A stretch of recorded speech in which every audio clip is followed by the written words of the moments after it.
स्वागत है आपका हमारे चैनल KTV स्टोरी में, जहां आपको सुनने मिलती है दिलचस्प तिलिस्मी जादुई कहानियां। अगर आप चैनल पर नए हैं तो चैनल को सब्सक्राइब करें। कहानी पसंद आए तो वीडियो को लाइक करें। दोस्तों, आपसे निवेदन है कि अगर आपके पास भी ऐसी ही दिलचस्प और मजेदार कहानियां हैं तो आप हमें ईमेल के जरिए भेज सकते हैं। ईमेल का लिंक डिस्क्रिप्शन बॉक्स में मिल जाएगा। आप सभी का बहुत बहुत धन्यवाद। तो चलिए शुरू करते हैं आज की कहानी। कहानी सच्ची दोस्ती। एक बार की बात है कि एक राजा और उसका वजीर दोनों बहुत मुश्किल में थे, क्योंकि दोनों के कोई बेटा नहीं था। दोनों की यह एक सी मुश्किल उन दोनों को एक दूसरे के और करीब ले आई थी। वे एक दूसरे के साथ ही में खुश रहते। दोनों अलग अलग तो बस कभी कभार ही दिखाई पड़ते। जहां राजा रहता वहीं उसका वजीर भी रहता, और जहां वजीर रहता राजा भी वहीं मिलता। एक सुबह वे दोनों जंगल में शिकार करने गए। वहां उनको एक साधु मिल गया जो आग के सामने उकड़ू बैठा हुआ था। लगता था कि वह पूजा कर रहा था, क्योंकि उसने आने वालों की तरफ देखा ही नहीं। राजा बोला, चलो चलकर इससे बात करते हैं। हो सकता है कि यह भला आदमी हमारा कुछ काम कर दे। सो दोनों ने उसके सामने लेटकर उसको प्रणाम किया और अपना दुखड़ा रोया। सिर नीचे झुकाए झुकाए ही साधु बोला, तुम दुखी मत हो, तुम लोग दुखी बिल्कुल मत हो। लो, ये 2 आम ले जाओ। एक आम तुम अपनी पत्नी को खिला देना और यह दूसरा आम दूसरे की पत्नी को खिला देना। तुम दोनों की पत्नियों के बच्चे हो जाएंगे। साधु को बहुत बहुत धन्यवाद देकर राजा और उसका मंत्री दोनों अपने अपने घर लौट गए और आम अपनी अपनी पत्नियों को खिला दिए। ठीक समय पर दोनों ने एक एक लड़के को जन्म दिया। जब ये दोनों लड़के पैदा हुए तो राजा के घर में और वजीर के घर में ही नहीं बल्कि सारे राज्य में खुशियां मनाई गईं। ब्राह्मणों को बिना नाप तौल के बहुत सारी भेंटें दी गईं। गरीब लोगों को खाना खिलाया गया। सारे कैदी छोड़ दिए गए। देश में ऐसा समय पहले कभी किसी ने नहीं देखा था। जैसा कि सोचा जा सकता है, दोनों घरों में दोनों बच्चों की खास देखभाल की गई। जब वे बहुत छोटे थे तो उनकी देखभाल के लिए कई दाइयां रखी गईं, और जब वे कुछ बड़े हो गए तब उनको कई टीचर पढ़ाने के लिए रखे गए। उनको सब तरह की शिक्षा दिलवाने के लिए किसी पैसे या कोशिशों में किसी तरह की कोई कमी नहीं बरती गई। इससे वे दोनों शिक्षा और कला दोनों में बहुत अच्छे निकले। अपने पिताओं की तरह वे भी आपस में एक दूसरे से बहुत प्यार करते थे और दोनों अक्सर साथ साथ ही रहते। एक दिन वे दोनों शिकार खेलने के लिए एक साथ जंगल में गए।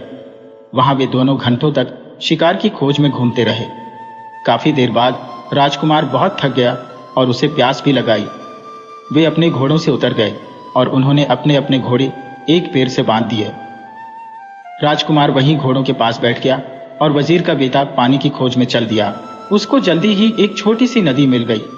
वह राजकुमार की प्यास को तो भूल गया और उस नदी के स्रोत को ढूंढने चल दिया।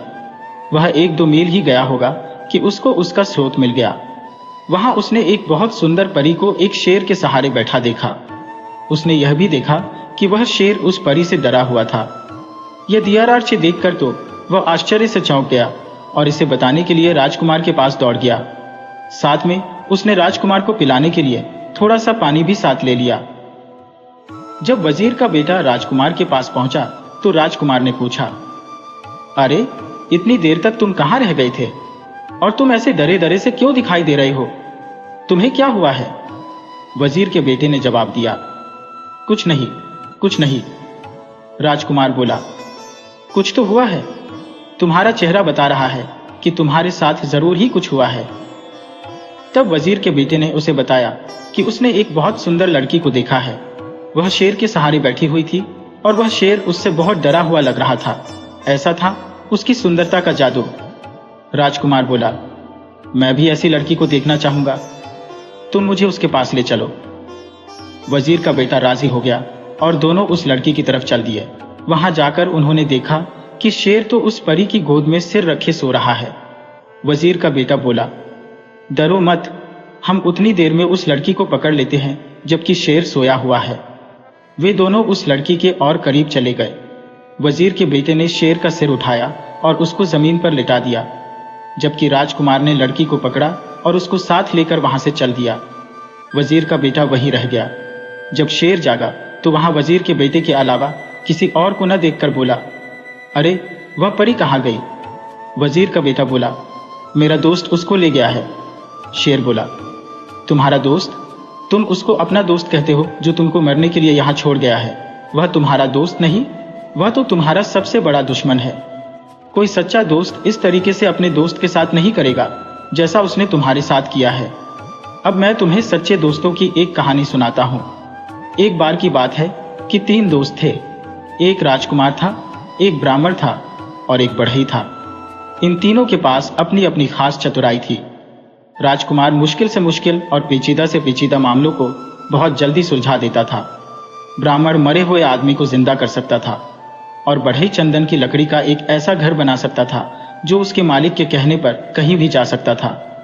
एक दिन ब्राह्मण और उसके माता पिता में कुछ कहासुनी हो गई तो उसके माता पिता ने उसे घर से निकाल दिया। इस परेशानी के समय में वह अपने दोनों दोस्तों के पास पहुंचा और जाकर उन्हें सब हाल बताया। उसने उनसे कहा कि वे उसके साथ किसी दूर देश चलें। राजकुमार और बढ़ई दोनों राजी हो गए और तीनों वह देश छोड़कर वहां से कहीं और चल दिए। वे लोग बहुत दूर नहीं गए थे कि राजकुमार किसी वजह से रुक गया, पर बढ़ई और ब्राह्मण आगे चलते रहे। कुछ देर बाद राजकुमार जल्दी जल्दी आगे चला ताकि वह अपने दोस्तों को पकड़ सके, पर बदनसीबी से वह दूसरे रास्ते पर चला गया और उनको न पा सका। वह इस आशा में चलता रहा कि वह अपने दोस्तों को ढूंढ लेगा, पर जब काफी दूर जाने पर भी वे उसको नहीं मिले तो उसको लगा कि वे इतनी तेज क्यों जा रहे थे कि वह उनको पकड़ ही नहीं पा रहा था। पर इस बीच ब्राह्मण और बढ़ई दोनों बहुत ही धीरे चल रहे थे और सोच रहे थे कि राजकुमार अब तक उनको पकड़ क्यों नहीं पाया, वे लोग तो बहुत धीरे धीरे जा रहे थे। आखिर यह सोचकर उन्होंने उसके आने की आशा छोड़ दी कि शायद उसको घर की याद आ रही होगी तो वह घर वापस चला गया होगा। चलते चलते राजकुमार एक बहुत बड़े मैदान में आ निकला जिसके बीच में एक बहुत बड़ी और शानदार बिल्डिंग खड़ी थी। उसने सोचा, यहाँ कौन रहता है? यकीनन कोई ताकतवर आदमी ही रहता होगा। मैं जाकर मालूम करता हूँ। सोचते हुए वह उस बिल्डिंग के दरवाजे तक गया और दरवाजा खटखटाया तो एक बहुत ही सुंदर लड़की ने दरवाजा खोला और बड़ी मीठी आवाज में उसको अंदर आने के लिए कहा। जब वह अंदर आ गया तो वह रो पड़ी। राजकुमार ने उससे उसके रोने की वजह पूछी तो वह बोली, तुम्हारी सुंदरता और तुम्हारी जवानी देखकर मुझे तुम पर दया आती है। अनजाने में ही तुम अपनी मौत के मुंह में आ फंसे हो। तुमने यहाँ आने से पहले यहाँ के बारे में जानने की कोशिश क्यों नहीं की? क्या तुमको पता नहीं कि यहाँ एक राक्षस रहता है जिसने कई मीलों दूर तक के सारे आदमियों को खा लिया है? अफसोस, अब तुम्हें मैं क्या बताऊं, मुझे डर है कि वह तुम्हें भी खा जाएगा। राजकुमार बोला, नहीं नहीं, तुम इतनी नाउम्मीद ना हो, धीरज रखो, मुझे उसके बारे में कुछ बताओ तो शायद मेरी जान बच जाए। वह लड़की सिसकते हुए बोली, पर मुझे पता नहीं कि मैं तुम्हारी सुरक्षा के लिए क्या करूं। फिर वह उसको मकान के पीछे वाली कमरे की तरफ ले गई और उसमें रखे एक बड़े बक्से में उसको बंद कर दिया और उससे बोली, अब तुम यहाँ तब तक चुपचाप रहो जब तक मैं यहाँ दोबारा आती हूँ। भगवान तुम्हारी रक्षा करे। शाम को राक्षस लौटा तो उसकी तेज सुनने की ताकत ने उसे बता दिया कि वहीं कहीं कोई आदमी मौजूद था। उसने लड़की से पूछा कि क्या तुम्हारे अलावा यहाँ कोई और भी आदमी है? कौन है वह? कहाँ है वह? जल्दी बताओ, मुझे बहुत जोर की भूख लगी है। लड़की बोली, लगता है आज तुम्हारी तबीयत ठीक नहीं है। यहाँ कोई आदमी नहीं आया। तुम क्या समझते हो कि यहाँ आने की कोई हिम्मत करेगा जो सारी दुनिया के लिए भयानक है? यह सुनकर राक्षस चुप हो गया। स्त्री ने देखा कि उसके शब्दों का असर उस पर हो गया है तो उसकी हिम्मत और बढ़ गई।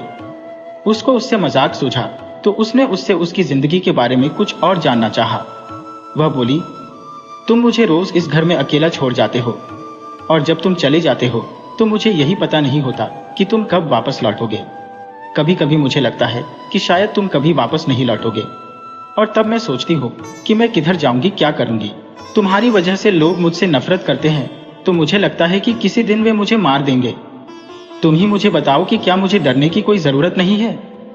राक्षस बोला, प्रिय, रो मत, तुम्हें डरने की कोई जरूरत नहीं है क्योंकि मैं कभी नहीं मरूंगा। फिर उस बिल्डिंग के एक बहुत बड़े खंभे की तरफ इशारा करते हुए वह बोला, जब तक यह खंभा न टूट जाए मैं नहीं मर सकता। पर यहाँ कौन है जो यह बात जाने? अगली सुबह जैसे ही राक्षस बाहर गया वह लड़की गई और उसने राजकुमार को आजाद कर दिया और उसको रात वाली सारी बातें बता दी। राजकुमार यह सब सुनकर बहुत खुश हुआ। वह बोला, बस यही समय है, मैं इस खंभे को तोड़ देता हूं और उस राक्षस को मार देता हूं। ईह!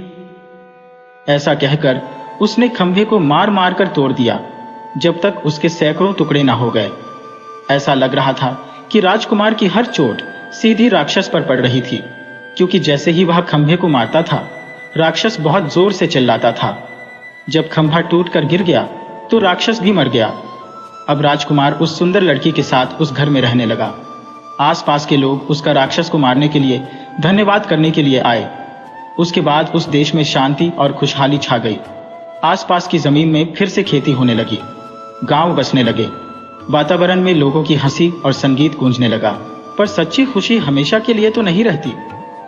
एक दिन वह लड़की अपने घर की एक खिड़की के सामने अपने बाल संवार रही थी। बाल संवारकर कंघी उसने खिड़की की दीवार पर रख दी कि एक कौवा वहां आया और उस कंघी को लेकर उड़ गया। वह उसको बहुत दूर समुद्र के पास लेकर उड़ गया और वहां जाकर उसको पानी में गिरा दिया। वहां उसको एक बड़ी सी मछली ने निगल लिया और इस मछली को इत्तेफाक से एक मछियारे ने पकड़ लिया। उसने देखा कि मछली बहुत बढ़िया थी, सो उसे वह राजा के महल में राजा के खाने के लिए दे आया। जब रसोइया मछली साफ कर रहा था तो उसको उसके पेट में एक कंघी मिली। उसको यह बड़ा अजीब सा लगा, सो वह उसको राजा के पास ले गया।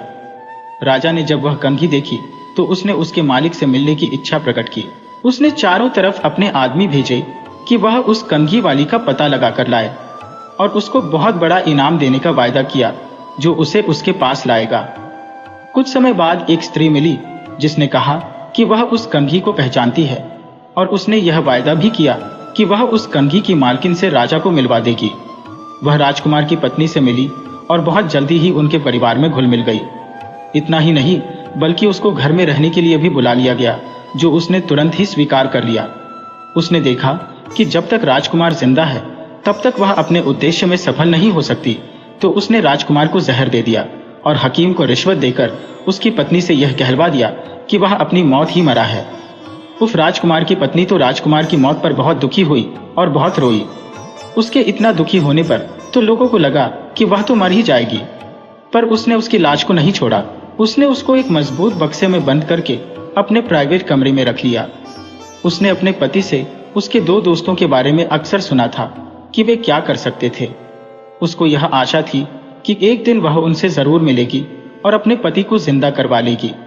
जैसे ही उस स्त्री को मौका लगा, उसने उस लड़की को उसका घर छोड़ने के लिए और अपने साथ रहने के लिए कहा कि वहां तो वह काफी परेशान थी, कुछ दिन वह वहां से कहीं दूर रह लेगी तो उसको थोड़ी शांति मिल जाएगी। लड़की राजी हो गई और उसके साथ चली गई। अपने घर आते ही उस स्त्री ने राजा को खबर की कि वह अपने उद्देश्य में सफल हो गई है। राजा वहां आया और उस लड़की को जबरदस्ती अपने महल ले गया और उससे प्रार्थना की कि वह उसके साथ उसकी रानी बनकर रहे।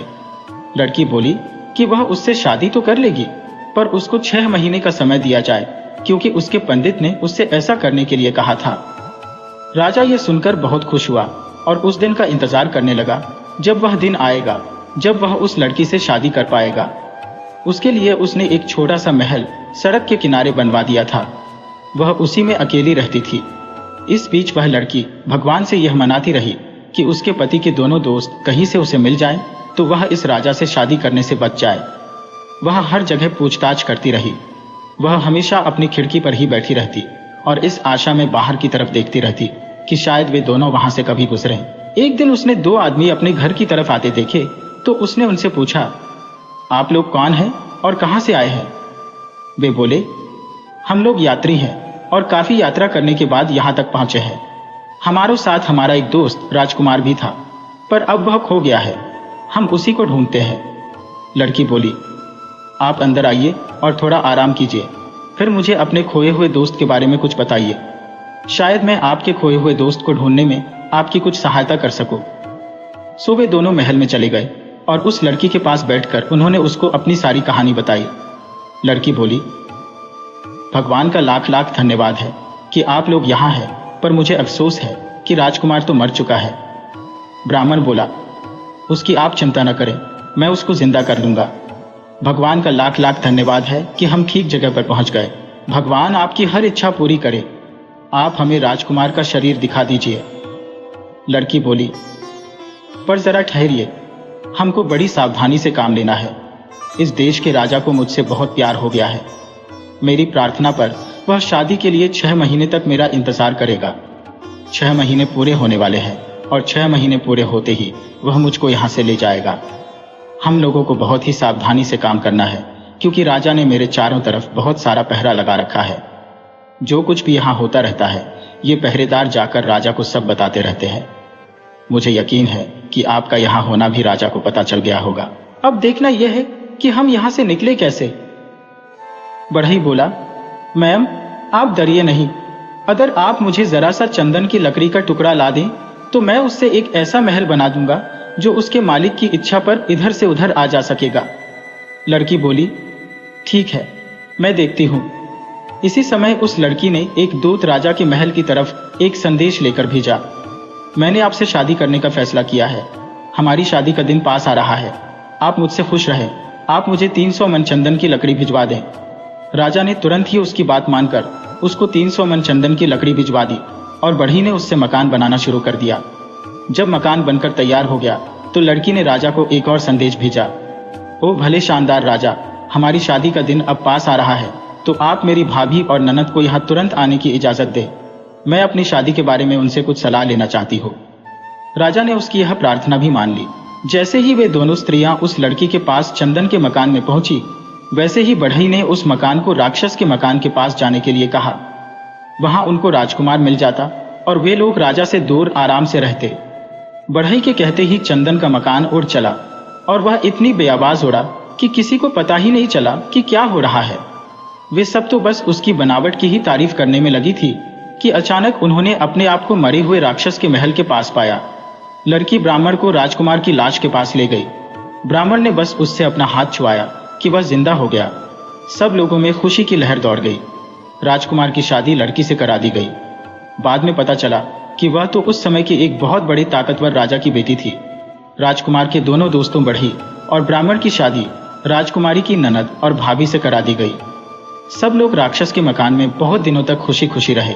शेर ने अपनी कहानी खत्म करते हुए कहा, ओ वजीर के बेटे, जैसे वे ब्राह्मण और बढ़ई उस राजकुमार के दोस्त थे, वैसे लोग ही दोस्त होते हैं।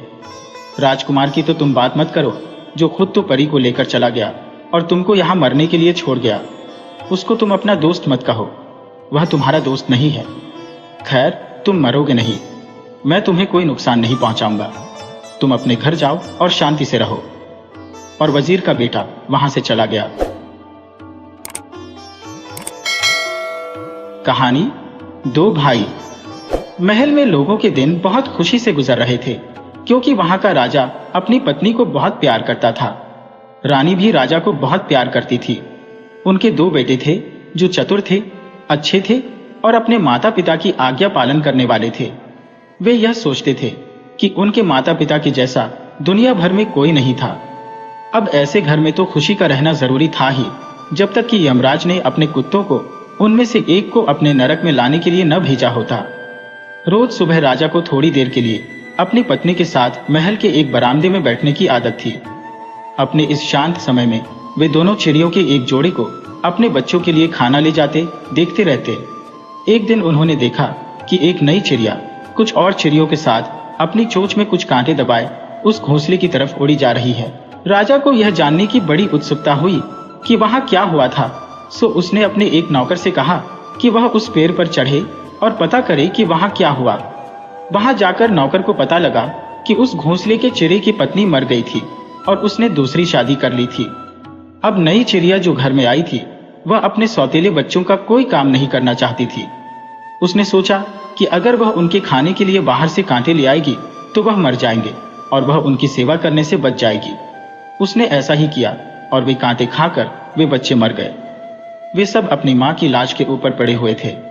जब राजा और रानी ने यह सुना तो वे बहुत दुखी हुए। राजा बोला, क्या हमारे और चिड़ियों के साथ ऐसे ही होता है? रानी बोली, हाँ, होता तो ऐसा ही है, पर हमारे साथ ऐसा नहीं होना चाहिए। प्रिय, मुझसे वायदा करो कि अगर मैं तुमसे पहले चली जाऊं तो तुम फिर कभी दोबारा शादी नहीं करोगे। राजा बोला, प्रिय, अपना हाथ दो। मैं तुम्हारा हाथ पकड़कर कसम खाता हूं कि तुम जिंदा रहो या मर गई हो, मैं कभी दूसरी शादी नहीं करूंगा, ताकि कहीं ऐसा ना हो कि हमारे दोनों बच्चों को भी इसी तरह का कुछ सहना पड़े जैसा इन चिड़ियों के बच्चों को सहना पड़ा है। कहकर राजा ने रानी को ढांस बढ़ाया। रानी भी यह सब सुनकर शांत हुई और राजा को पहले से भी ज्यादा प्यार करने लगी। पर इत्तेफाक की बात कि इस घटना के कुछ दिन बाद ही रानी चल बसी। राजा तो उसके बिना इतना दुखी हो गया कि लोगों ने सोचा कि अब तो वह भी मर जाएगा। कुछ समय बीत जाने पर वह कुछ संभला और देश का राजकाज संभालने लगा। कुछ और समय बीत जाने पर उसके वजीरों, दरबारियों और दूसरे कुलीन लोगों ने उससे दूसरी शादी करने की प्रार्थना की। जैसा कि सोचा जा सकता है, उसको यह काम करने में जरूर ही बहुत परेशानी हो रही होगी। पहले तो राजा उनसे बात ही नहीं करते थे, पर वे भी अपनी प्रार्थना लगातार करते ही रहे। यहाँ तक कि उन्होंने राजा से दोबारा शादी करने के लिए हाँ करवा ही ली। उनके एक वजीर की बेटी का उनके लिए प्रस्ताव आया और राजा ने उसको स्वीकार कर लिया। जल्दी ही उन दोनों की शादी हो गई। अब दुख के दिन शुरू हुए। जैसी कि उम्मीद की जाती थी, नई रानी दोनों राजकुमारों से जलने लगी और उनके खिलाफ कुछ जाल रचने लगी। राजकुमारों ने उसकी इच्छाओं को ध्यान में रखते हुए उसको खुश रखने की बहुत कोशिश की। कभी उसकी इच्छाओं के खिलाफ जाने की जुर्रत नहीं की, पर सब बेकार। रानी उन दोनों से बहुत नफरत करती थी और उसको उस दिन की इच्छा थी जब वह उनको देश से बाहर निकालकर बर्बाद कर देगी। उसने उतने समय तक इंतजार किया जब तक उसने यह नहीं देख लिया कि राजा उसको बहुत प्यार करता है और वह उसके लिए कुछ भी कर सकता है। तब उसने राजा से राजकुमारों की अपने साथ बुरा व्यवहार करने की और अपना कहना न मानने की शिकायतें करनी शुरू कर दी। इसके अलावा उसने उससे यह भी कहा कि अगर राजा उसको इतना प्यार न करता तो वह उनका ऐसा व्यवहार बिल्कुल नहीं सह सकती थी। राजा यह सुनकर बहुत गुस्सा हुआ।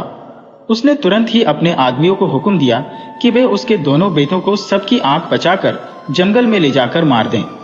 बच्चों को अपने पिता के हुक्म के ऊपर कोई सवाल पूछने की आदत नहीं थी, सो वे दोनों बच्चे सिपाहियों के साथ खुशी चले गए। उनको पिता के बेरहम हुक्म का तो पता नहीं था। उन्होंने सोचा कि शायद उनके पिता ने उनको जंगल में घूमने के लिए भेजा होगा। जब वे सब जंगल में एक जगह पहुंचे तो सिपाहियों ने अपनी अपनी तलवारें निकाल ली और उनको मारने के लिए ऊपर उठाया तो बच्चों को बहुत आश्चर्य हुआ। उनको पता ही नहीं चला कि उन्हें क्या करना चाहिए। वे चिल्लाए, हे भगवान, हमारी सहायता करो। भगवान ने उनकी सुन ली। सिपाहियों की लोहे की तलवारें लकड़ी की तलवारों में बदल गई और पत्थर दिल सिपाहियों के दिल में दया भर गई। उनसे उन नन्हे बच्चों को मारा नहीं गया। उन्होंने उन्हें छोड़ दिया। उनके प्रति भगवान को उसकी दया के लिए धन्यवाद देते हुए दोनों राजकुमार अपने अपने घोड़ों पर सवार होकर वहां से जितनी तेजी से भाग सकते थे भाग लिए। कुछ देर बाद वे एक साफ पानी की नदी के पास आए तो उन्होंने सोचा कि वे वहां पर खाना खा लें और आराम कर लें। उन्होंने यह भी निश्चय किया कि वे दोनों एक साथ नहीं सोएंगे। कहीं ऐसा न हो कि कोई डाकू आ जाए या फिर कोई जंगली जानवर आ जाए और उनको और उनके घोड़ों को खा जाए। इस प्लान के साथ बड़ा भाई पहले सो गया और छोटा भाई जागकर पहरा देने लगा। जब वह पहरा दे रहा था तो दो चिड़ियां सूरा ब्रोर और गोरा ब्रोर वहां आई और पास के एक पेड़ पर आकर बैठकर बातें करने लगी। सूरा ब्रोर बोला, देखो, उस पेड़ पर जिसकी डाल उस नदी तक जा रही है, दो गाने वाली चिड़िया बैठी है। क्या तुम्हें पता है कि वे कौन सी चिड़िया है? गोरा ब्रोर बोला, हाँ, वे तो बहुत ही बढ़िया चिड़िया है। मैंने उनको यह कहते सुना है कि जो कोई भी उनमें से एक का मांस खाएगा वह राजा बन जाएगा और जो दूसरे का मांस खाएगा वह वजीर बन जाएगा। वह सबसे ज्यादा अमीर आदमी होगा और वह हर सुबह जहां भी लेटेगा वहां अपने नीचे की जगह पर इतने कीमती 7 जवाहरात पाएगा जिसकी लोग कीमत नहीं आंक पाएंगे। ये सुनकर छोटा भाई तो बहुत उत्सुक हो गया। उसने तुरंत ही उन दोनों को एक तीर मारा और मार दिया। फिर उसने दोनों चिड़ियों को पकाया। एक चिड़िया उसने खुद खाई और दूसरी चिड़िया भाई के लिए छोड़ दी। भाई जब सोकर उठा तो उसने छोटे भाई की वह छोड़ी हुई चिड़िया खा ली। अगली सुबह दोनों भाई फिर अपनी यात्रा पर चल दिए। रास्ते में छोटे भाई को अचानक याद आया कि उसका चाबुक तो वहीं रह गया। वह अपने इस चाबुक को बहुत पसंद करता था, सो वह उसे लेने के लिए वापस दौड़ गया। चाबुक उसको नदी के किनारे दिखाई दे गया। वह उसको उठाने के लिए अपने घोड़े से उतरने ही वाला था कि एक बहुत बड़ा ड्रैगन पानी में से बाहर निकल आया और उसने उसके पैर में काट लिया और वह बेहोश होकर जमीन पर गिर पड़ा। इस हालत में वह बेचारा कई घंटे पड़ा रहा। बड़ा भाई जब उसका इंतजार करते करते थक गया तो वह आगे चल दिया कि उसका छोटा भाई शाम तक उसको पकड़ लेगा।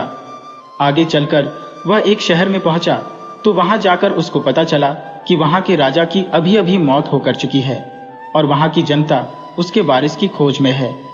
ऐसा लगता था कि वहां का यह रिवाज था कि जब वहां का राजा मर जाता था तो एक हाथी को राजा चुनने के लिए भेजा जाता था। जिस किसी को भी वह हाथी चुन लेता था वहां के लोग उसी को अपना राजा मान लेते थे, चाहे वह कोई अमीर हो या गरीब, पढ़ा लिखा हो या गंवार, अपने देश और भाषा का हो या फिर किसी दूसरे देश या भाषा का। जब बड़ा राजकुमार वहां आया तो राजा को चुनने वाला यह हाथी वही चक्कर काट रहा था। जैसे ही उसने राजकुमार को देखा तो तुरंत ही उसको सिर झुकाया। सो लोग उस राजकुमार को शहर के अंदर ले गए और उसको राजगद्दी पर बिठाकर राजा घोषित कर दिया गया। उधर छोटा राजकुमार भी होश में आ गया था। वह इस तरह होश में आया था कि उस नदी के पास एक योगी रहता था जो उस नदी पर हर छठे महीने वहां से थोड़ा सा पानी लेना आता था। जिस दिन राजकुमार को वहां ड्रैगन ने काटा था वह दिन उसके वहां से पानी लेने का दिन था। सो जब वह वहां आया तो उसने वहां उस नौजवान का बेहोश शरीर देखा। उसको उस पर दया आ गई। वह समझ गया कि ड्रैगन ने ही यह सब किया है। सो उसने जादू के कुछ शब्द पढ़े जिन्होंने नदी का पानी सुखा दिया और ड्रैगन नदी में से बाहर निकल आया। ड्रैगन ने बाहर निकलकर पूछा, तुमने यह नदी खाली क्यों की? योगी ने जवाब दिया, क्योंकि तुमने इस नौजवान को काटा। तुमने ऐसा क्यों किया? ड्रैगन बोला, ओ योगी, 2 चिड़ियां थी जो अक्सर यहाँ आया करती थी और अपने गीतों से यहाँ की हवा को भर दिया करती थी। इस राजकुमार ने उनको मार दिया, इसलिए मैंने इसको काट लिया। योगी बोला, यह तुमने अच्छा नहीं किया। सुनो, अब तुम अपना जहर इसके पैर से निकाल लो ताकि यह जिंदा हो सके, वरना तुम मर जाओगे। ड्रैगन बोला, मुझे माफ करें, जैसा आपने कहा है मैं वैसा ही करता हूं। इस तरह राजकुमार फिर से जिंदा हो गया।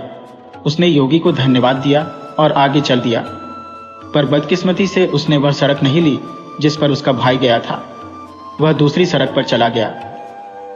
उस सड़क पर चलते चलते वह एक गांव में आ पहुंचा जहां कई भयानक डाकू रहते थे। इत्तेफाक से उनमें से उसने एक डाकू के घर का दरवाजा खटखटाया और उससे रहने की जगह मांगी तो उसने उसको तुरंत ही अपने घर में ठहरा लिया। उन्होंने उसका बड़े जोर शोर से स्वागत किया और अच्छी सी रहने की जगह दी। पर अफसोस, जब वह सोने के लिए लेटा तो वह और उसका पलंग दोनों फर्श में से होकर नीचे एक बहुत ही भयानक तहखाने में गिर पड़े। वह बेचारा तो वहां मर ही गया होता अगर उन डाकुओं की एक लड़की ने उसको वहां देख न लिया होता और वह उससे प्यार न करने लगी होती तो। वह तो उस घर को अच्छी तरह जानती थी, यह भांपते हुए कि अजनबी को इस कब्र में पसीना आ गया होगा, जैसा कि डाकू लोग उस जगह को कहते थे। वह छिपे रूप से उसके पास गई और उसके लिए खाना ले गई। इस खाने के बदले में राजकुमार ने उसको 7 जवाहरात दिए। वह लड़की रोज सुबह खाना लाती रही और राजकुमार उसको रोज 7 जवाहरात देता रहा। जैसे जैसे वह राजकुमार से मिलती रही उसके लिए उसकी मोहब्बत बढ़ती ही चली गई और वह खुद क्योंकि बहुत सुंदर और अक्लमंद थी तो राजकुमार भी उसकी तरफ आकर्षित हो गया। उसने उससे जल्दी ही शादी करने का वायदा किया। आखिर वे वहां से आजाद हो गए और वहां से जल्दी एक तेज घोड़े पर सवार होकर समुद्र की तरफ भाग गए, जहां वे एक जहाज पकड़कर वहां से निकल लिए जो तभी किनारा छोड़ने वाला था। दूसरी सवारियों के साथ उस जहाज पर एक सौदागर भी था। उसको वह लड़की इतनी अच्छी लगी कि वह राजकुमार को मारकर उससे खुद शादी कर लेना चाहता था। इस प्लान के अनुसार एक दिन जब वह और राजकुमार नाटखेल खेल रहे थे, सौदागर ने राजकुमार को समुद्र में धक्का दे दिया। खुशकिस्मती से उसकी पत्नी वही जहाज के एक हिस्से में खड़ी हुई थी। उसने देखा कि उसके पति का शरीर ऊपर से नीचे आ रहा है तो उसने तुरंत ही अपने हाथ बढ़ा दिए और उसको बचा लिया। जब यह बात कि राजकुमार जहाज से गिर गया था सारे जहाज में फैली तो यह सब जानकर जहाज पर काम करने वाले और उसमें यात्रा करने वाले दोनों ही बहुत दुखी हुए। राजकुमार ने अपनी पत्नी को मना कर दिया था कि जब तक वे अपनी जगह पर नहीं पहुंच जाते इस मामले की खोज नहीं करनी है। इस तरह वह वहां छिपे छिपे रहता रहा। सौदागर इस मामले में राजकुमार की अपनी पत्नी के बाद अपने आप को सबसे ज्यादा दुखी दिखा रहा था। खैर, फिर वह सौदागर जल्दी ही ठीक हो गया और उसने राजकुमार की पत्नी की तरफ ध्यान देना शुरू कर दिया और उससे अपने साथ शादी करने के लिए कहा। लड़की ने शादी 6 महीने के लिए यह कहते हुए टाल दी कि अगर 6 महीने तक उसके पति का कुछ पता नहीं चला तो वह उसके साथ शादी कर लेगी। कुछ महीने में ही जहाज अपनी जगह पहुंच गया। वहां पहुंचकर राजकुमार ने अपने आप को प्रकट किया और सौदागर पर इल्जाम लगाया कि उसने उसको डुबोने की कोशिश की। इस बीच सौदागर को जेल में डाल दिया गया जब तक उसके मुकदमे की सुनवाई होती है। इत्तेफाक से वे एक बहुत बड़े शहर के बराबर की जगह पर ही उतरे थे जहां वह बड़ा राजकुमार राज कर रहा था। बड़ा राजकुमार उस समय अपने छोटे भाई के बारे में बहुत दुखी था कि उसका भाई इस समय कहाँ था। सो अपने आप को थोड़ी सी तसल्ली देने के लिए उसने अपने वजीर को कह रखा था कि वह रोज शाम को उसको एक कहानी सुनाए, क्योंकि उसका वजीर उसको दिन में जो कुछ सुनता था उसी पर उसको अपनी कहानी सुनाता था। इसलिए इस तरह से उसको यह आशा हो गई थी कि शायद उसको किसी तरह अपने भाई की खबर मिल जाए।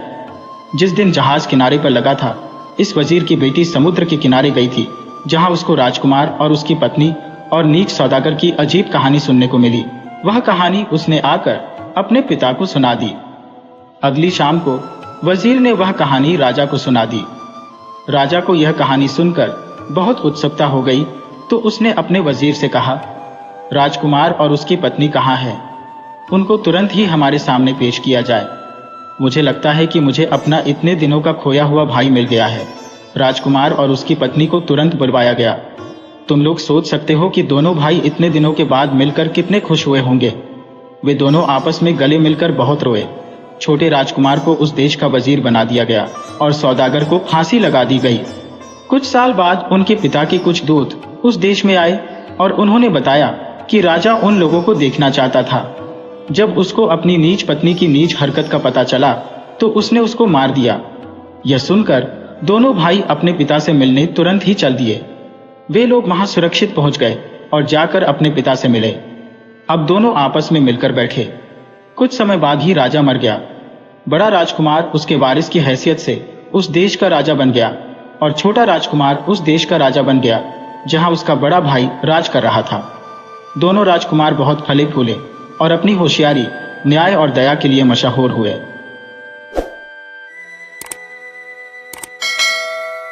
कहानी नदी शांत हो गई। बहुत समय पहले कश्मीर में एक राजा राज करता था। वह बड़ा दयालु और दानी था। प्रजा की भलाई के लिए नित नई योजनाएं बनाता रहता। मगर पिछले कई वर्षों से एक ऐसी समस्या उनके सामने आ गई थी कि जितना भी वह उसके बारे में सोचता उतनी ही वह उलझती जाती। समस्या भी बाढ़ की। कश्मीर घाटी के बीच एक नदी बहती थी, आज भी बहती है, झेलम, किंतु तब इसका नाम था वितस्ता। वितस्ता कश्मीर के खेतों और बागों को सींचती थी, मनुष्यों की प्यास बुझाती थी और यहाँ तक कि लोगों को अपनी छाती के ऊपर से दूर दूर तक ले भी जाती थी। तब बहुत सा व्यापार नामोधारा ही होता था। वास्तव में कश्मीर की खुशहाली इसी वितस्ता नदी के कारण थी। पर कुछ सालों से वितस्ता भयंकर रूप धारण करने लगी थी। वर्षा ऋतु आती तो नदी उमड़कर अपने किनारों को तोड़ती हुई मदमस्त हाथी की तरह बस्तियां उजाड़ती हुई पेड़ पौधे रौंदती, मनुष्यों और पक्षियों को बहा ले जाती। हर साल अनेक गांव बर्बाद होते और बहुत सारे लहलहाते धान को नष्ट कर जाती। राजा को कुछ भी सूझ नहीं रहा था। उसने दरबार बुलाया और समस्या अपने मंत्रियों और विद्वानों के सामने रखी। किसी ने सुझाव दिया, महाराज, लगता है प्रकृति ही हम पर नाराज है। ईश्वर हमें दंड दे रहा है, इसीलिए माता समान वितस्ता नदी हमारा विनाश करने पर तुली है। उसे प्रसन्न करने के लिए महायज्ञ किया जाना चाहिए। राजा ने सोचा कि हो न हो यह मेरे ही किसी पाप की सजा मेरी प्रजा को मिल रही है। नहीं तो क्या कारण है कि मेरे पिता के समय कभी ऐसी बाढ़ नहीं आई। उसने वितस्ता नदी के किनारे दूर दूर से ब्राह्मणों और विद्वानों को बुलाकर बड़ी धूमधाम से यज्ञ कराया। अपनी ओर से कोई कोर कसर नहीं छोड़ी। मगर वितस्ता को मानना था, नहीं सो नहीं मानी। पहले की तरह भयानक रूप से तबाही मचाती चली गई। किसी ने कहा कि नदी माता को बलि दो। इस पर कई बकरों की बलि चढ़ाई गई। मगर वितस्ता जैसे इससे और भी क्रोध में आ गई। उसमें पिछले साल से भी अधिक भयंकर बाढ़ आई। एक दिन राजा अपने दरबार में बैठा इसी सोच में डूबा था। तभी धारपाल ने आकर बताया कि एक युवक महाराज के दर्शन करना चाहता है। वह कहता है कि मैं वितस्ता को शांत करने की कला जानता हूं। राजा चौंक पड़ा। एक बार तो सोचा कि कहीं कोई ठग तो नहीं जो धोखा देकर धन ले जाना चाहता हो, पर फिर यह सोचकर बोला, भेजा कि मिल लेने में क्या हर्ज है, हो सकता है कि उसके पास सचमुच कोई मंत्र हो। युवक उसके सामने आया तो उसे देखकर राजा एकदम निराश हो गया। उसने सोचा कि कोई जटाधारी सन्यासी होगा, पर उसके सामने खड़ा था एक सुंदर, स्वस्थ और पढ़ा लिखा नौजवान। नदी को वश में करने की शक्ति उसमें होगी, यह सोचना भी मूर्खता थी। बेमन से राजा ने पूछा, युवक, तुमने जो दावा किया है, क्या वह सच है? युवक ने गंभीरता से जवाब दिया, राजन, इस कठिन समय में आप जैसे राजा के साथ मजाक करने की मूर्खता मैं कैसे कर सकता हूँ? मैं सचमुच वितस्ता नदी के क्रोध को शांत कर सकता हूँ। मुझे केवल 10,000 रुपये चाहिए। सबको हैरानी हुई कि युवक बिना किसी तपस्या, बिना किसी यज्ञ, बलि अथवा पूजा के ही नदी को वश में करेगा। किसी भी मंत्री या पुरोहित को इस पर विश्वास नहीं हुआ। मंत्री ने कहा, महाराज, इस धोखेबाज की बातों में ना आए। लगता है कि धन लेकर यह देश से बाहर चला जाएगा। राज पुरोहित ने भी कहा, राजन, मेरे विचार से इस युवक का दिमाग खराब है। नहीं तो जहां बड़े बड़े पंडित कुछ न कर सके, वहां यह पागल क्या कर सकेगा? इस पर युवक बोला, महाराज, आप पहले तो अपने राजवैद्य से मेरी जांच करा लें कि मैं पागल हूं या नहीं, फिर मेरे साथ अपने किसी कर्मचारी को लगा दें ताकि मैं देश छोड़कर न जा सकूं।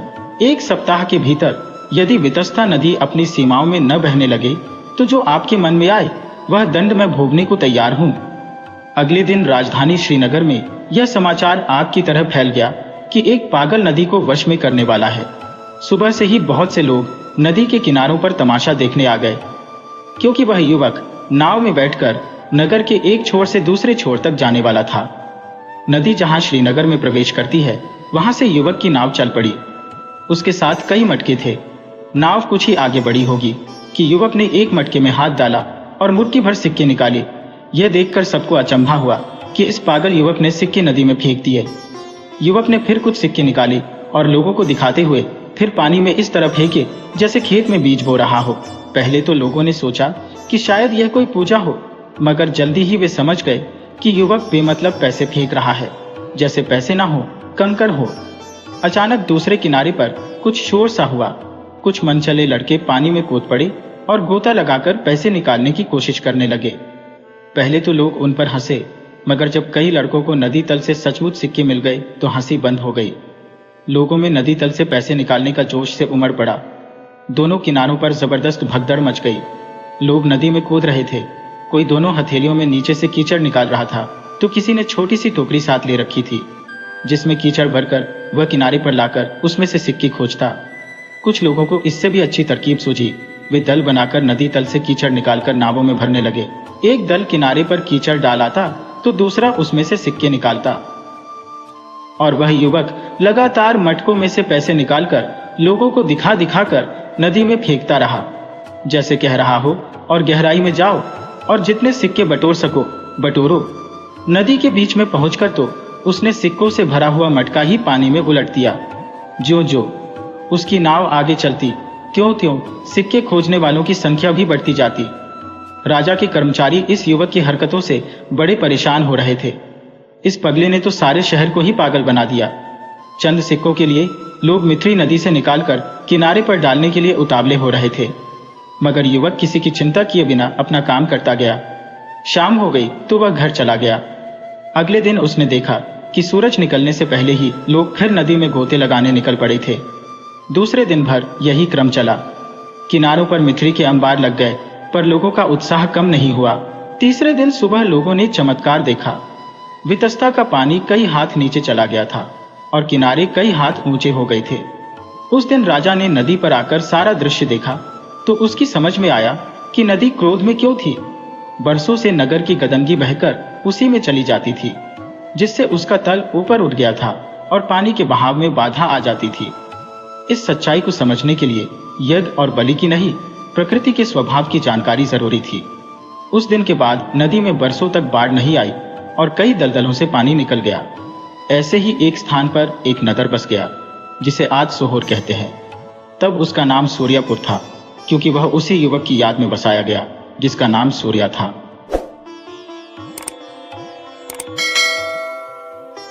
कहानी नीच दोस्त। एक बार की बात है कि एक जगह एक बहुत बड़ा और अमीर राजा रहता था। उसके एक ही बेटा था। जब उसका बेटा बड़ा हो गया तो उसने सोचा कि वह उसको एक सौदागर की हैसियत से दूर देशों में भेजे, ताकि उसको दूसरे लोगों के बारे में, दूसरी जगहों के बारे में दुनिया के बारे में कुछ जानकारी हासिल हो, ताकि जब उसका राजगद्दी पर बैठने का समय आए तो वह राजा बनने पर अच्छी तरह से राज कर सके।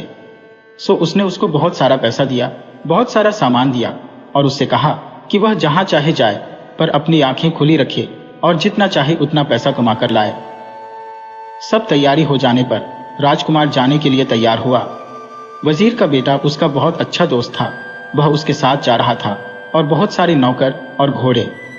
घूमते घामते वे सब समुद्र के किनारे एक जगह आ पहुंचे, जहां एक जहाज अपना लंगर उठाने ही वाला था। वहां वे विदेश की यात्रा के लिए उस जहाज पर सवार हो लिए। कुछ समय तक तो सब ठीक ठाक रहा, जब तक वे एक टापू के पास से गुजरे। वहां जहाज ने अपना लंगर डाल दिया। यहाँ वह कुछ घंटों के लिए रुकने वाला था। सो राजकुमार अकेला ही बाहर टापू घूमने के लिए निकला, क्योंकि उसके दोस्त वजीर के बेटे ने बीमार होने का बहाना करके बाहर जाने से मना कर दिया। वजीर का बेटा बहुत ही नीच आदमी था। उसने राजकुमार को उकसाया कि वह टापू पर खूब लंबा घूम कर आए, और उधर जहाज के कप्तान और नाविकों को रिश्वत दी कि वे राजकुमार को वहां से बिना लिए ही चले जाएं। सो वह जहाज राजकुमार को लिए बिना ही वहां से चला गया। उसने कप्तान से गोल घूमकर वहीं चलने के लिए कहा जहां से वे चले थे। वहां उसने सब राजकुमार का सब सामान बेचा और राजा के पास लौट गया। राजा ने पूछा, अरे तुम बहुत जल्दी वापस आ गए, और राजकुमार कहाँ है? वजीर का बेटा बोला, योर मैजेस्टी, मुझे बहुत अफसोस के साथ कहना पड़ रहा है कि राजकुमार तो मर गया। हुआ यूं कि हम लोग एक टापू के पास से ठीक से जा रहे थे कि जोर का एक तूफान आया और इतना बढ़ा कि उसने पूरे जहाज को अपनी चपेट में ले लिया। जहाज में जो कुछ भी था सब पानी में डूब गया।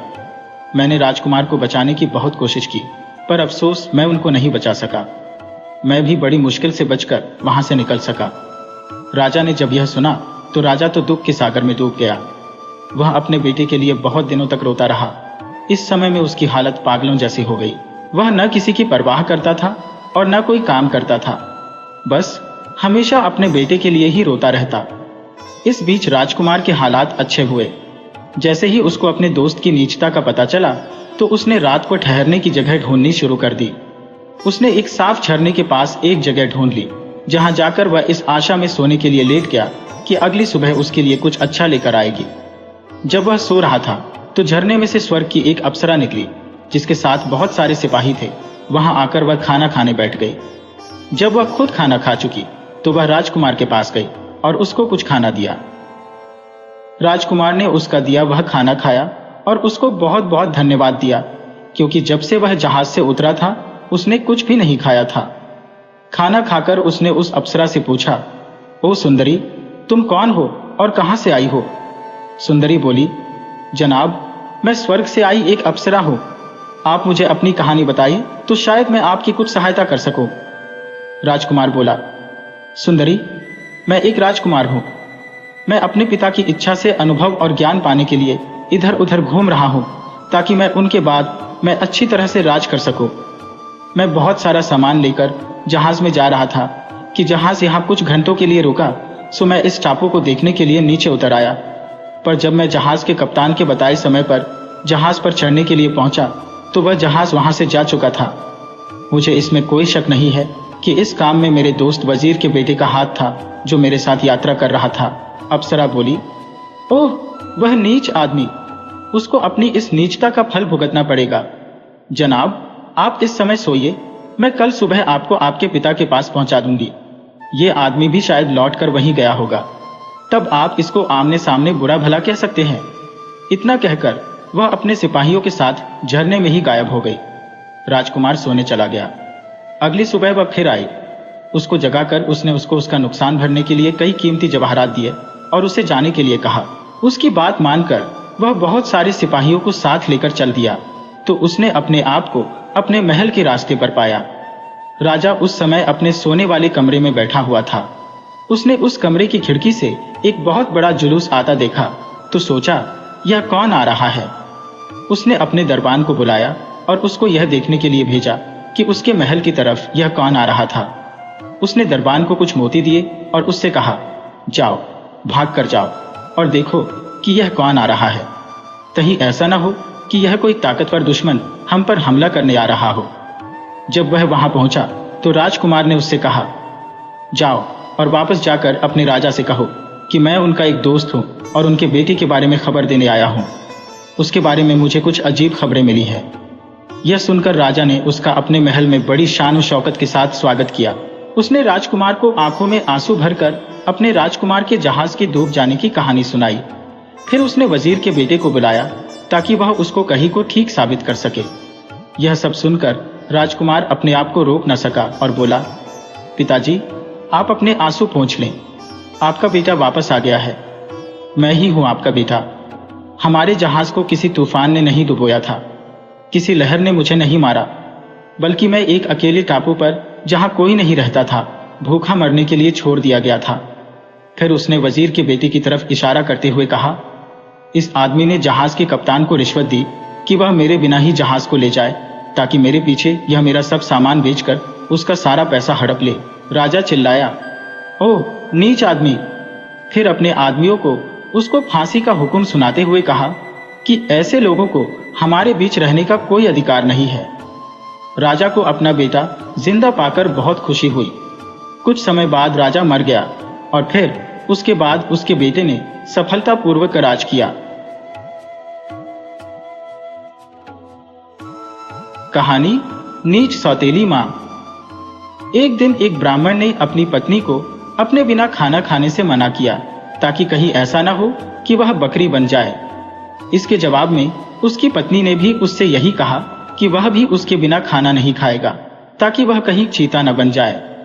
दोनों राजी हो गए। इस तरह काफी दिन निकल गए और दोनों में से किसी ने अपना वायदा नहीं तोड़ा। दोनों एक दूसरे के साथ ही खाना खाते थे। पर एक दिन उस ब्राह्मण की पत्नी ने अपने बच्चों को खाना देते समय उस खाने में से छकने के लिए एक कौर खुद खाकर देख लिया।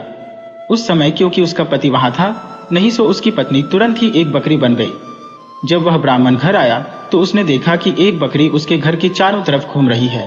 यह देखकर वह बहुत दुखी हुआ, क्योंकि वह तुरंत ही जान गया कि वह बकरी और कोई नहीं बल्कि उसकी अपनी प्यारी पत्नी थी। उसने उसको अपने घर के आंगन में बांध दिया और उसकी बड़ी सावधानी से सेवा करने लगा। कुछ साल बाद उसने दूसरी शादी कर ली, पर उसकी दूसरी पत्नी उसकी पहली पत्नी के बच्चों के साथ बिल्कुल भी अच्छा व्यवहार नहीं करती थी। वह तो उनको खाना भी बहुत कम देती थी। वे बच्चे बेचारे बहुत परेशान रहते थे। उनकी बकरी माँ उनकी शिकायतों को सुनती रहती, पर वह बेचारी भी कुछ नहीं कर सकती थी। उन बच्चों की माँ ने यह भी देखा कि उसके बच्चे दुबले होते जा रहे हैं, इसलिए एक दिन उसने अपने बच्चों में से एक बच्चे को अपने पास बुलाया और उससे दूसरों को भी यह बात चुपचाप बताने के लिए कहा कि जब भी उनको भूख लगे तो वे एक डंडी से उसके सींगों को मारें। ऐसा करने से उसके सींगों में से कुछ खाना निकल आएगा जिसे वे खा सकते थे। बच्चों ने ऐसा ही किया। अब जब भी उनको भूख लगती तो वे अपनी बकरी माँ के सींगों में डंडी मारते। इससे उनमें से कुछ खाना निकल आता और वे उसको खाकर अपना पेट भर लेते। इससे धीरे धीरे उनकी तंदुरुस्ती अच्छी होने लगी। पर यह तो उस सौतेली माँ की उम्मीदों के खिलाफ हो रहा था। उसके सौतेले बच्चे तो बजाय दुबले होने के और ज्यादा तंदुरुस्त होते जा रहे थे, जबकि वह खुद उनको बहुत कम खाना देती थी। वह उनको इतना तंदुरुस्त देखकर बहुत ही ताज्जुब में पड़ गई कि यह सब कैसे हो रहा था। कुछ समय बाद उस ब्राह्मण की दूसरी पत्नी ने एक एक आंख की बेटी को जन्म दिया। वह अपनी उस कानी बेटी को बहुत प्यार करती थी और उसकी किसी भी जरूरत को तुरंत ही पूरा करने को तैयार रहती थी, जिसको वह समझती थी कि वह उसको चाहिए। कुछ दिनों बाद जब वह लड़की काफी बड़ी हो गई, चलने फिरने लगी, बोलने चालने लगी, अच्छी तरह बात करने लगी, तो उसकी माँ उसको दूसरे बच्चों के साथ बाहर खेलने के लिए भेजने लगी। उसने उसको यह भी कहा कि वह अपने बड़े भाई बहनों पर निगाह रखे कि वे कब और कैसे खाते पीते हैं। लड़की ने कहा, ठीक है। वह लड़की उनके साथ सारे दिन रही और उसने वह सब कुछ देखा जो उनके साथ हुआ। यह सुनकर कि बकरी उसके सौतेले बच्चों को खाना दे रही थी, वह दूसरी पत्नी बहुत गुस्सा हुई। उसने तय कर लिया कि वह उस बकरी को जल्दी से जल्दी मरवा देगी। एक दिन उसने बहाना किया कि वह बहुत बीमार है और अपने इलाज के लिए एक हकीम को बुलवाया। उसने उस हकीम को रिश्वत दी और कहा कि वह उसके लिए दवा के तौर पर बकरी का मांस खाने के लिए बताए। उस हकीम ने ऐसा ही किया। ब्राह्मण अपनी पत्नी की बीमारी के लिए बहुत चिंतित था और हालांकि वह बकरी को बिल्कुल मारना नहीं चाहता था, फिर भी वह अपनी दूसरी पत्नी को ठीक करने के लिए उस बकरी को मारने को लिए तैयार हो गया। पर यह सुनकर उसकी पहली पत्नी के छोटे छोटे बच्चे बहुत रोए। वे बहुत दुखी होकर अपनी बकरी माँ के पास गए और उसको जाकर सब बताया। उनकी माँ ने कहा, मेरे प्यारे बच्चों, रो नहीं। जो जिंदगी में जी रही हो, ऐसी जिंदगी से तो मर जाना अच्छा है। रो नहीं, मुझे तुम्हारे खाने को लेकर कोई दुख नहीं है, क्योंकि अगर तुम मेरा कहा करोगे तो खाना तो तुमको उसके बाद भी मिलता रहेगा। मेरे मरने के बाद तुम लोग मेरी हड्डियां इकट्ठी कर लेना और उनको किसी ऐसी जगह दबा देना जहां उनको कोई ढूंढ न सके। फिर जब भी तुमको भूख लगे तो तुम वहां आ जाना, तुमको वहां खाना मिल जाएगा। उस बकरी ने उनको यह सलाह बड़े समय से दे दी थी, क्योंकि जैसे ही उसने अपनी बात खत्म की और उसके बच्चे वहां से गए कि तभी एक कसाई अपना बड़ा सा चाकू लेकर वहां आ पहुंचा और उसने उस बकरी को मार दिया। उस बकरी के शरीर को टुकड़ों में काट कर पका दिया गया। ब्राह्मण की पत्नी ने उस बकरी के मांस को खाया, पर बच्चों को केवल हड्डियां ही मिली। बच्चों ने उन हड्डियों का वही किया जो उनकी बकरी मां ने उनसे करने के लिए कहा था। उन्होंने उसकी हड्डियां एक ऐसी जगह दबा दी जहां उन्हें कोई ढूंढ नहीं सकता था। जब उनको खाने की जरूरत होती तो वे वहां जाते और उन हड्डियों से खाना मांग लेते और उनको खाना मिल जाता। सो अब उनको फिर से खाना रोज और खूब मिल रहा था। अब वे भूखे भी नहीं रहते थे। उनकी तंदुरुस्ती फिर से ठीक होती जा रही थी। उस बकरी के मर जाने के कुछ समय बाद ब्राह्मण की पहली पत्नी की एक बेटी पानी के नाले में अपना चेहरा धो रही थी कि उसकी नाक की लौंग खुल गई और पानी में गिर गई। एक मछली पानी के साथ साथ उसको भी पी गई। अब हुआ यह कि एक मछियारे ने वह मछली पकड़ ली और राजा के रसोइये को बेच दी। रसोइये ने जब उस मछली को पकाने के लिए काटा तो उसको यह देखकर बड़ा आश्चर्य हुआ कि उसके अंदर तो नाक की एक लौंग थी। वह उसको लेकर राजा के पास गया तो राजा को भी उसमें रुचि हो गई। राजा ने अपने राज्य में यह मुनादी पिटवा दी कि जिस किसी की भी नाक की लौंग खो गई हो वह उसको राजा से आकर ले जाए। कुछ ही दिनों में उस लड़की का भाई राजा के पास आया और बोला कि वह नाक की लौंग उसकी बहन की थी। उसकी यह नाक की लौंग उसका चेहरा धोते समय नाले में गिर पड़ी थी। राजा ने उस लड़की को बुलाया तो वह उसकी सुंदरता और अच्छा व्यवहार देखकर इतना प्रभावित हुआ कि उसने उससे शादी कर ली और उसके परिवार की भी खूब सहायता की।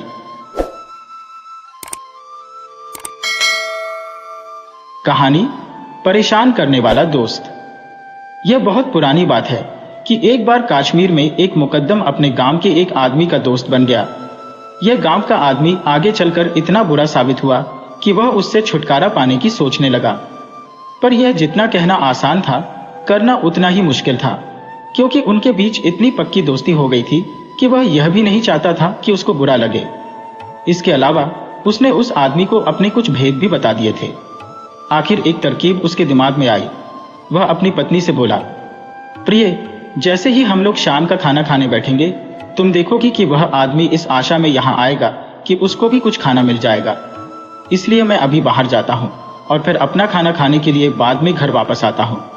तुम थोड़ा सा खाना खा लेना और बाकी बचा हुआ खाना उठाकर रख देना। जब वह घर आए तो उससे कहना कि हम लोगों ने खाना खा लिया है, और अगर वह यह कहे कोई बात नहीं, तुम मेरे लिए कुछ खाना बना दो, तो तुम उससे कह देना कि ऐसा शर्मनाक काम तुम अपने पति की गैरहाजिरी में नहीं कर सकती। उसके साथ तमीज से पेश आना, पर उसको खाना नहीं देना। ऐसा कहकर मुकद्दम चला गया। कुछ देर में ही वह आदमी आया। जब वह आया तो पत्नी ने वैसा ही किया जैसा कि उसके पति ने उससे करने के लिए कहा था। उसने उससे कहा, मुझे अफसोस है कि मुकद्दम तो बाहर गए हैं। अगर वह यहाँ होते तो यकीनन आपके लिए एक मुर्गा मार देते। वह आदमी बोला, इसमें अफसोस की क्या बात है, मैं तो हूँ यहाँ, खाने के लिए मुर्गा मैं मारे देता हूँ। पत्नी बोली, नहीं नहीं, अगर मेरे पति को यह पता चल गया तो वह मुझसे बहुत नाराज होंगे। आप परेशान ना हो और अभी यहाँ से चले जाएं और तब आए जब मुकद्दम घर पर हो। पर वह आदमी भी आसानी से जाने वाला नहीं था। वह बोला, अरे इसमें परेशानी की क्या बात है, आप मेरा यकीन करें, मैं भी थोड़ा सा काम करना चाहता हूँ। मैं जब तक एक मुर्गा मारता हूँ तब तक आप उसको पकाने के लिए आग जलाइए। जब मुकद्दम आएगा तो मैं उसको सब कुछ समझा दूंगा। ऐसा कहते हुए वह बाहर मैदान में निकल गया जहां मुकद्दम अपने मुर्गे मुर्गियां रखता था। वहां से उसने सबसे अच्छा एक मुर्गा पकड़ा और उसको मारने ही वाला था कि मुकद्दम की पत्नी बोली, ओह उसे मत मारो, मेरे पति खाना लेकर अभी आते ही होंगे। पर वह आदमी तो मानने वाला था नहीं। उसने मुर्गा लिया और उसे मार दिया। मुर्गा उसने मुकद्दम की पत्नी को देते हुए कहा कि वह उसको उसके लिए पका दे। इस मुश्किल से बचने का कोई और तरीका न देखकर पत्नी उसको पकाने के लिए चली गई। खाना तैयार होने से पहले ही मुकद्दम घर लौट आया। आते ही उसने अपने दोस्त को सलाम किया और कुछ सामान्य बातें पूछने के बाद वह तुरंत ही रसोई घर की तरफ दौड़ा। उसने अपनी पत्नी से पूछा कि उसने क्या किया, तो पत्नी ने उसे सब कुछ बता दिया। वह बोला, चलो, इसमें कोई ज्यादा नुकसान नहीं हुआ, हमें इसको अच्छी तरह से देखना है। सुनो, जब मुर्गा तैयार हो जाए तो तुम इसे उसे थोड़ा सा ही देना और तांबे के बर्तन में देना, और बाकी बचा मुझे दे देना और मिट्टी के बर्तन में देना। सो जब खाना तैयार हो गया तो पत्नी ने वैसा ही किया, पर वह दोस्त बहुत चालाक था। उसने देखा कि उसको बहुत थोड़ा सा मुर्गा परोसा गया है और मुकद्दम के सामने बहुत सारा मुर्गा परोसा गया है। वह बोला, नहीं नहीं, ये नहीं हो सकता कि मैं तांबे के बर्तन में खाऊं और तुम मिट्टी के बर्तन में खाओ। नहीं नहीं, ऐसा कभी नहीं हो सकता। कहते हुए उसने मुकद्दम के सामने रखा मिट्टी का बर्तन अपने सामने खिसका लिया और अपने आगे का तांबे का बर्तन मुकद्दम के आगे खिसका दिया। इस तरह मुकद्दम की सारी कोशिश बेकार गई तो उसकी तो जैसे सांस ही रुक गई। ये मामला इस तरह हाथ से जाते देखकर वह अपनी पत्नी से बोला, कई दिनों से एक देव हमारे घर को डरा रहा है। एक दो बार वह इस समय भी आया है और उसने घर की सारी रोशनी बुझा दी है। आदमी बोला, क्या सचमुच? पत्नी ने पति का इशारा समझा और तुरंत ही लैंप बुझा दिया। लैंप बुझते ही घर में चारों तरफ अंधेरा छा गया। अंधेरे में ही मुकद्दम ने अपने दोस्त के सामने से मिट्टी का बर्तन उठाने की कोशिश की, पर दोस्त ने भी मुकद्दम के हाथों की हलचल को भांप लिया। उसने बर्तन को अपने बाएं तरफ रख लिया और दूसरे हाथ में लैंप पकड़ लिया और उससे मुकद्दम को बड़ी बेरहमी से पीटना शुरू कर दिया। बेचारा मुकद्दम चिल्लाया, ओह ओह। उधर मुकद्दम की पत्नी चिल्लाई, तुम मेरे पति के साथ क्या कर रहे हो? दोस्त बोला, कुछ नहीं, ये देव मेरा खाना चुराने की कोशिश कर रहा है, सावधान रहना। कहकर वह लैंप से मुकद्दम को जितनी जोर से मार सकता था मारता रहा। आखिर वह लैंप टूट गया तो वह दोस्त अपना मिट्टी का बर्तन उठाकर वहां से भाग लिया। मुकद्दम बेचारा कुछ न कर सका बल्कि और पिट कर रह गया। कहानी बेवकूफ लड़का। एक गरीब विधवा की बदकिस्मती और बढ़ गई जब उसको यह पता चला कि उसका इकलौता बेटा, जिससे उसको बड़ी बड़ी उम्मीदें थी, कुछ बेवकूफ सा था। एक दिन उसने उसको कुछ कपड़ा लेकर बाजार भेजा और कहा कि वह उसको 4 रुपये में बेच दे। लड़का उस कपड़े को लेकर बाजार चला गया और उसको बेचने के लिए एक ऐसी जगह बैठ गया जहां बहुत सारे लोग आते जाते थे। एक आदमी उधर आया और उस लड़के से पूछा, इस कपड़े का क्या दाम है? लड़का बोला, 4 रुपए। आदमी बोला, ठीक है, पर मैं तुमको 6 रुपये दूंगा क्योंकि यह इतने पैसे के ही लायक है। लड़का बोला, नहीं नहीं, इसका दाम तो केवल 4 रुपये है। आदमी गुस्से से बोला, तुम बेवकूफ हो, और यह कहकर वहां से चला गया। उसने सोचा कि लड़का उससे मजाक कर रहा था। लड़का शाम को जब अपने घर पहुंचा तो उसने मां को यह घटना बताई तो उसको बहुत दुख हुआ कि उसके बेटे ने उस आदमी के दिए हुए पैसे क्यों नहीं लिए। एक दिन फिर उसने उसको बाजार भेजा और उसको समझाया कि वहां जाकर वह हर एक को सलाम करे।